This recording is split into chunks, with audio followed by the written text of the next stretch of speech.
ॐ श्री महाप्रज्ञ गुरवे नमः। जय महाप्रज्ञ का जाप करो, जय महाप्रज्ञ का जाप करो, जय महाप्रज्ञ का जाप करो। भव भव का अघ संताप हरो, भव भव का अघ संताप हरो।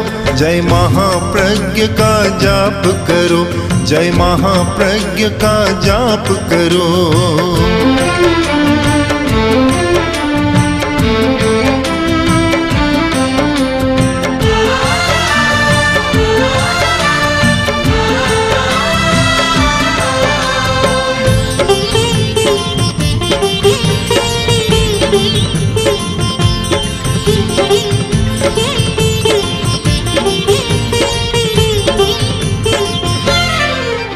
केवल 2 शब्दों में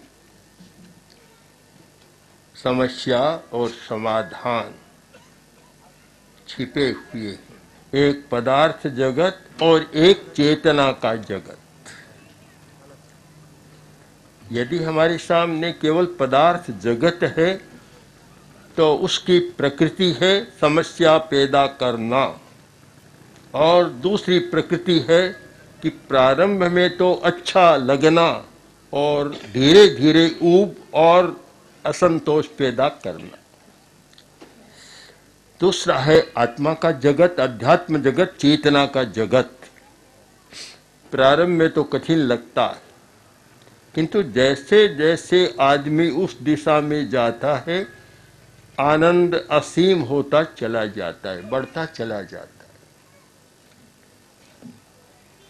इन 2 के आधार पर 2 शब्द गढ़े गए, भोग और त्याग। एक भोग का जगत, पदार्थ का जगत, भोग का जगत है, और चेतना का जगत त्याग का जगत है। भगवान महावीर की वाणी में एक सुंदर रूपक मिलता है कि उबलेवो होई भोगेशु अभोगी नोवलिपई, भोगी भमई संसारे अभोगी विप्पमुच्चई। प्रश्न पूछा शिष्य ने कि गुरुदेव यह लेप कहते हैं, लेप कहां से लगता है, कैसे लगता है? तो उत्तर मिला कि भोग उपलेप पैदा करता है और आदमी पर ऐसा उपलेप चढ़ाता है कि मूल ढक जाता है और प्रतिबिंब हमारे सामने आ जाता है। आज हम देखते हैं सारा प्रतिबिंब ही प्रतिबिंब, परछाई ही परछाई, मूल बात हमारे सामने नहीं है। इसी बात को भारतीय संतों ने बहुत गाया कि परछाई, प्रतिबिंब। एक व्यक्ति गया गुरु के पास, जाकर बोला कि गुरुदेव मैं धर्म की परिभाषा जानना चाहता हूं। गुरु भी बड़े विचित्र होते हैं। उन्होंने कहा कि अभी मैं नहीं बताऊंगा, अपने शहर के बाहर एक तालाब है और तालाब में एक मछली रहती है, उस मछली के पास जा, वह तुझे धर्म की परिभाषा बता देगी। बड़ा अचंभा हुआ कि गुरु तो नहीं बता रहे हैं और मछली मुझे धर्म की परिभाषा बताएगी। एक बार तो तार्किक दिमाग तर्कों में उलझ गया, पर कहीं कहीं ऐसा होता है कि तर्क को भी विराम आदमी देता है, और जब सामने सदगुरु होता है तो वह सारी तर्क विलीन हो जाती है। आदेश माना, गया, पहचान बताई थी और मछली किनारे पर थी। बोला कि गुरु का आदेश है, मुझे धर्म की परिभाषा बताओ। मछली ने कहा बहुत अच्छी बात है, गुरु ने जो आदेश दिया है, तेरा गुरु है मेरा भी गुरु है, मैं तुझे धर्म की परिभाषा बताऊंगी, पर पहले एक काम करो, मुझे प्यास बहुत लगी है, 1 गिलास पानी मुझे ला दो, पानी पी लूं और फिर तुझे धर्म की परिभाषा बताऊंगी। हंसा, कैसी विचित्र बात कर रही हो, ना समझी की बात। लबालब तालाब भरा है, जहां हजारों लोग प्यास बुझा सकते हैं, मीठा पानी, अंतरिक्ष का पानी, उसके बीच में रहती हो और फिर कहती हो कि मुझे प्यास लगी है, पानी पिलाओ। बोला ये कैसी समझ की बात कि पानी के बीच में और फिर प्यासी।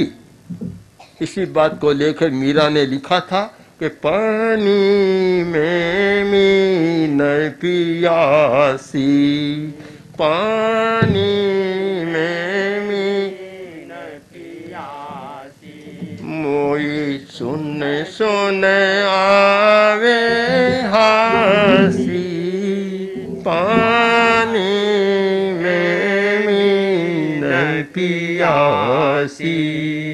पानी में मीन पियासी, पानी में प्यासी हो। मुझे हंसी आती है तुम्हारी बात पर, कैसी मूर्खता की बात कर रही हो।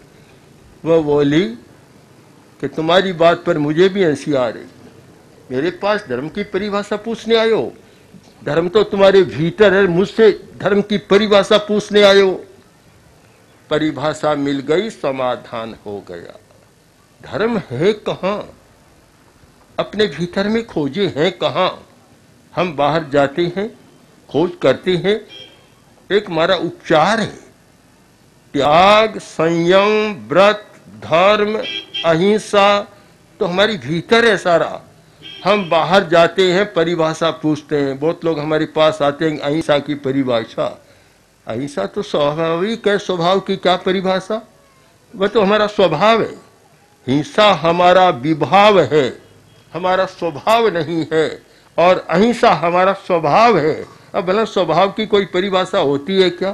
सारी परिभाषाएं विभाव की गढ़ी गई है दुनिया में। स्वभाव तो स्वभाव है, उसकी कोई परिभाषा नहीं होती, वहां कोई तर्क नहीं होता। इसीलिए तर्क शास्त्र का एक वाक्य, स्वभावे तार्किका भग्ना। स्वभाव में तार्किक भग्न हो जाते हैं, वहां कोई तर्क चलता नहीं है, सारी तर्क छूट जाती है। हम इसे समझने का प्रयत्न करें, स्वभाव को समझने का प्रयत्न करें, हमारी प्रकृति को समझने का प्रयत्न करें। हम विभाव को जानते हैं, बाहर को जानते हैं, अपने आप को नहीं जानते। अपने भीतर धर्म है इस बात को भी नहीं जानते। इस प्रसंग में एक धर्म की परिभाषा की दूसरी बात आपको और बताऊं।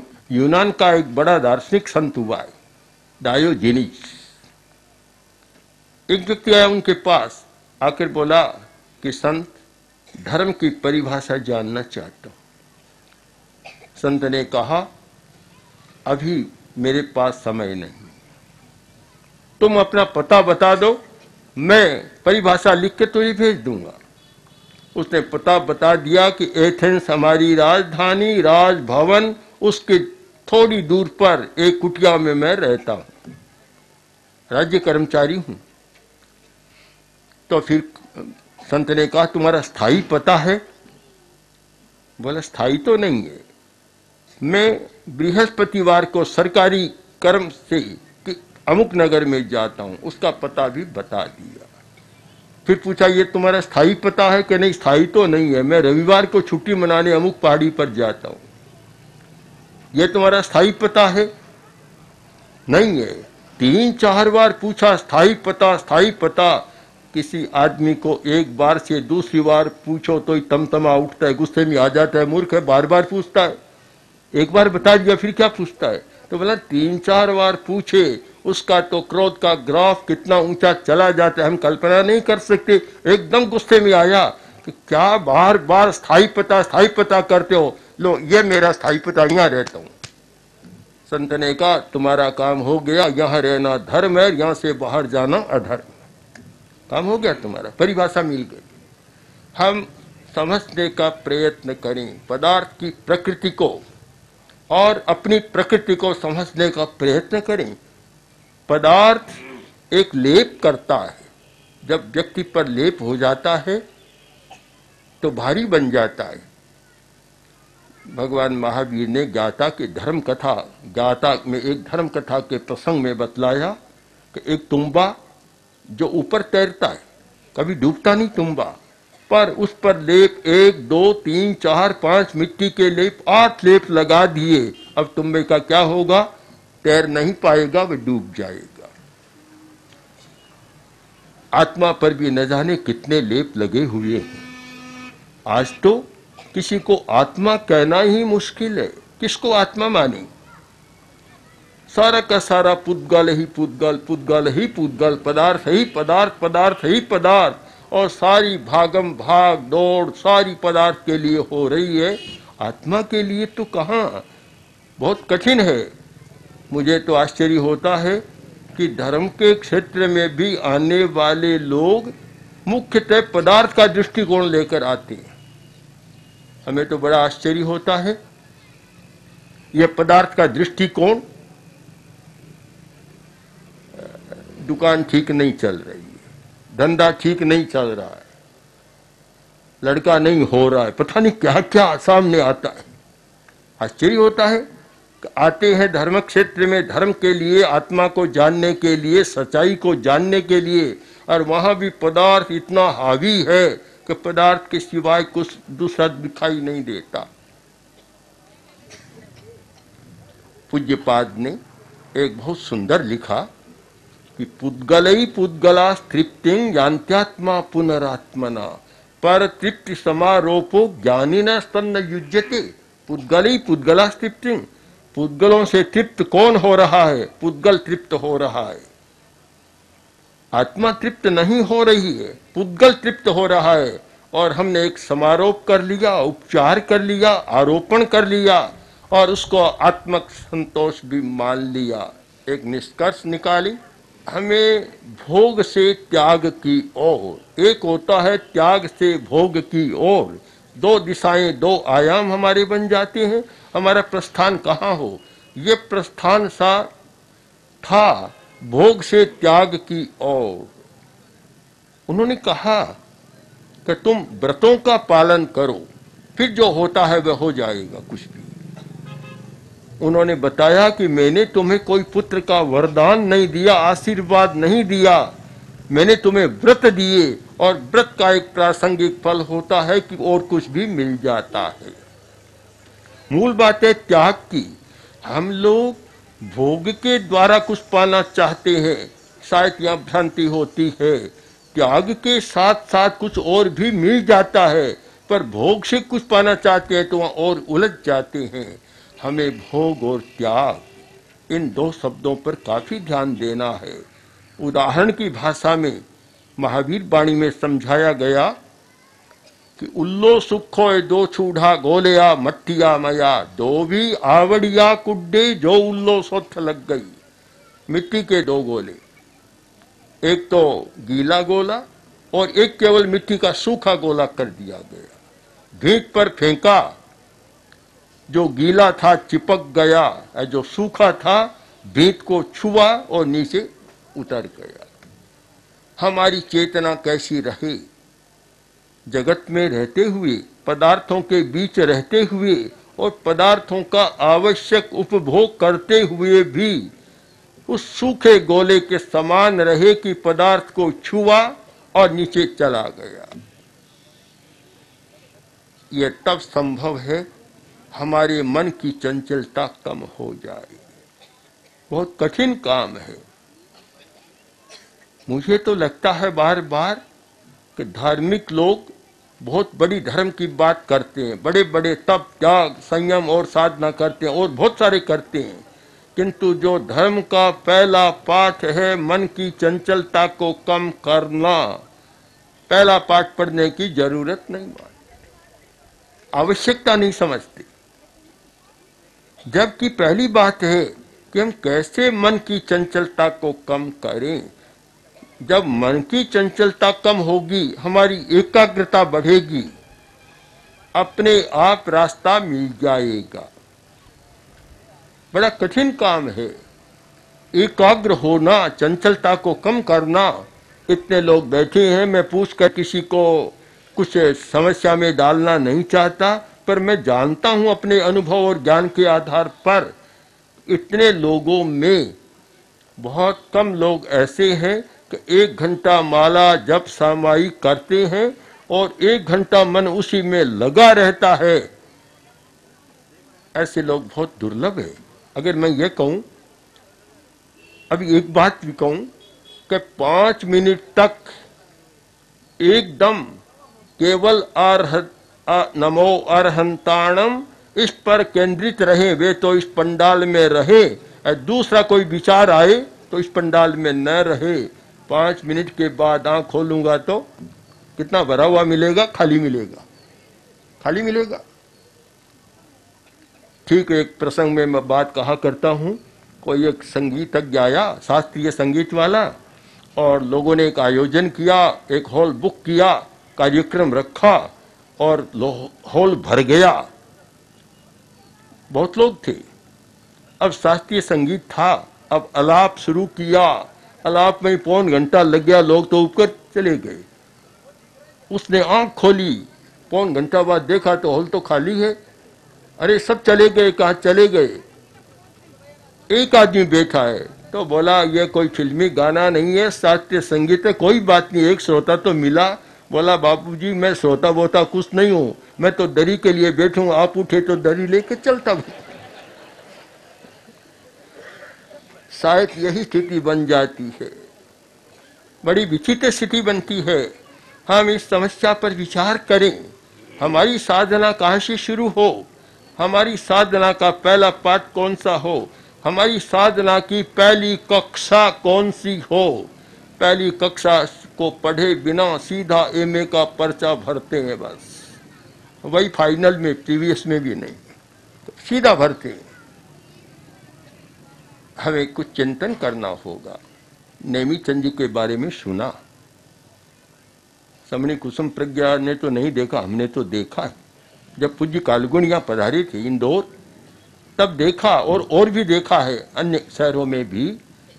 एक योगी आदमी था, योगी योग सिद्ध आदमी था, जिसका योग सिद्ध था, आध्यात्मिक था ही, और अध्यात्म के साथ योग की साधना थी, और उन्हें कुछ अंतर्दृष्टि, अंतर्ज्ञान, जिसे आज की भाषा में कहे इंट्यूशन पावर, ये ज्ञान उनका विकसित था, आभास ज्ञान होता था। एक घटना मैं आपको बता दूं, जो स्वयं सुनी है कि उनके पुत्र होने वाला था, संतान होने वाली थी, और इनकी पत्नी थी पीहर में। तो नेमीचंद जी ने कहा कि जिस समय संतान हो मुझे याद कर लेना। ठीक है, संतान हुआ, पत्नी ने याद किया, और नेमीचंद जी ने कहा मेरे संतान हो गई है, पुत्र हो गया। समय मिला लिया, फिर पत्नी आई, सबके बीच में बात हुई, तो कहा कि अमुक समय पुत्र हुआ। तब कहा नहीं, 2 घंटा पहले हुआ था,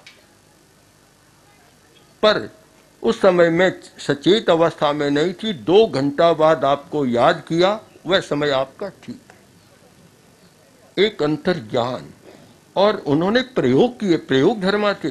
मैं उस धार्मिक को, उस वैज्ञानिक को, या उस व्यक्ति को महत्व देता हूं जो रूढ़िवादी नहीं होता, प्रयोग धर्मा होता है, प्रयोग करता रहता है। भला सत्य को एक रूढ़ में बांध दे, सीमा में बांध दे, उससे बड़ा अज्ञान और धार्मिकता की तो बात ही नहीं, और कुछ होता है। हमें सच्चाई को खोजते रहना है, कभी ये नहीं मानना अंतिम सत्य आ गया। अंतिम सत्य होता नहीं, अनंत पर्याय होते हैं। तो भला अंतिम सत्य की बात हम कैसे करें? अनंत पर्याय है, कभी अंत होता ही नहीं है। उन्होंने कैसे वैराग्य और त्याग का अभ्यास किया। उन्होंने एक घटना सुनाई थी कि मुझे कचौड़ी खाने की बहुत शौक, तो सोचा कि अब यह शौक समाप्त करना, छोड़ना है, मुझे छोड़ना है। कई बार प्रयत्न किया पर छूट नहीं लिए। एक दिन कंदोई की दुकान पर जाकर बैठ गए और बोले कि मैं कचौड़ी मांगता रहूं, पैसे की बात बाद में करना, मांगता रहूं, देते जाओ। कहते हैं मांगते खाते गए, उल्टियां भी होती गई, खाते गए, और जैसा मुझे याद है शायद 70 कचौड़ियां खाई। जिसने बाद कचौड़ी खाने की बात ही मन से निकल गई। प्रयोग धर्म, हम प्रयोग करें। ये धार्मिक का लेबिल होना तो ठीक है। मेरे पास बहुत लोग आते हैं कि ये अमुक है, ये अमुक है, अमुक है, मैं सुन लेता हूँ, मन में आता है ये कोई परिचय होता है क्या? ये कोई स्थानकवासी है, ये तेरा पंथ है, ये मूर्ति पूजक है, ये दिगंबर है, ये महेश्वरी है, वैष्णव है, फलाना फलाना। हमने तो जन्म के साथ एक लेबल लगा लिया। जैसे आपके बच्चा पैदा होता है, खाता खुल जाता है, मैंने सुना ऐसा तो होता होगा, ऐसा तो उस दिन से उसका खाता खुल जाता है। तो जिस कुल में जन्मा धर्म का खाता भी खुल जाता है। धर्म तो स्वीकृत होता है, आदमी समझ बूझ कर धर्म को स्वीकार करता है, समझ बूझ कर उसकी साधना करता, आराधना करता है, तब कोई कह सकता है कि मैं अमुक धर्म का हूँ, अमुक संप्रदाय का हूँ। आज तो यह धर्म भी एक कुल के साथ जुड़ गया, जाति के साथ जुड़ गया कि ओसवाल है, अग्रवाल है, पोरवाल है, माहेश्वरी है। जैसे जाति हुई, जैसे खाता खुला, वैसे धर्म का भी लेबल लग गया। मैं आपसे कहना चाहता हूँ कि इन बातों को तो ठीक है लगाए रखे, हमें कोई आपत्ति नहीं, पर इसके साथ मूल बात को न भूलें।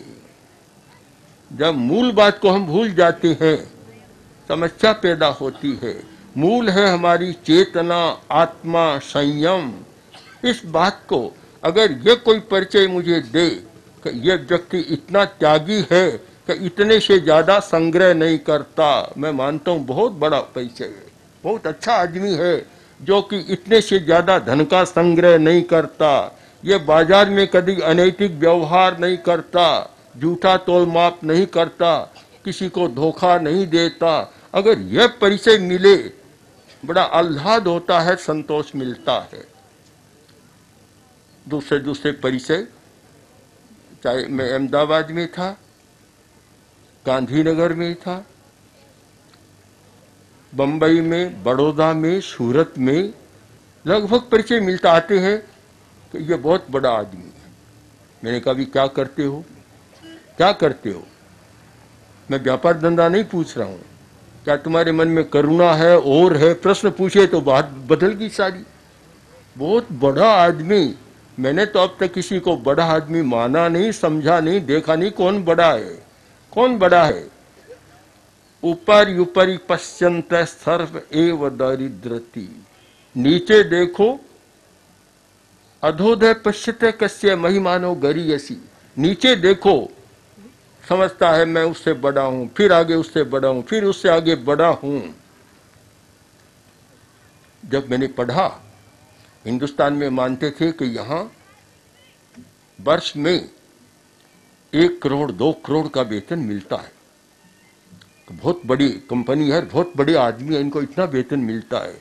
किंतु जब कुछ महीनों पहले पूरे विश्व का सर्वेक्षण मैंने देखा, अमेरिका का देखा, कि ऐसे बड़ी कंपनी का एक जो एग्जीक्यूटिव है या संचालक मुख्य है, उनको वर्ष में 400 करोड़ डॉलर का वेतन मिलता है। अब सारे छोटे पड़ गए। अब वर्ष में 2 करोड़ का, 4 करोड़ का वेतन, 5 करोड़ का वेतन, और कहाँ 400 करोड़ का, 433 करोड़ का डॉलर का, भाई रुपया नहीं, डॉलर का। अब भला आप कहिए किसको बड़ा माने, किसको छोटा माने? जब तक कोई दूसरा सामने न हो, आप उसको बड़ा कहें, छोटा कहें। ये झूठी भ्रांतियां मन से हम निकालें। हम आदमी हैं, और बड़ा उसको माने जो त्याग करना जानता है, जो व्यक्तिगत संपत्ति का ज्यादा संग्रह नहीं करता, अपने अधिकार में संपत्ति को ज्यादा नहीं रखता। उसे अगर बड़ा आदमी माना जाए तो सचमुच एक सच्चाई को स्वीकार करना है, और सचमुच बड़ा आदमी हो सकता है। तो आप इन 2-3 शब्दों को न भूलें, तो मैं मानता हूं कि जो मैंने कहा शायद उसका निष्कर्ष भी आप तक पहुंच पाएगा। ओम हर। ओम श्री महाप्रज्ञ गुरवे नमः। ओम श्री महाप्रज्ञ गुरवे नमः। ओम श्री महाप्रज्ञ गुरवे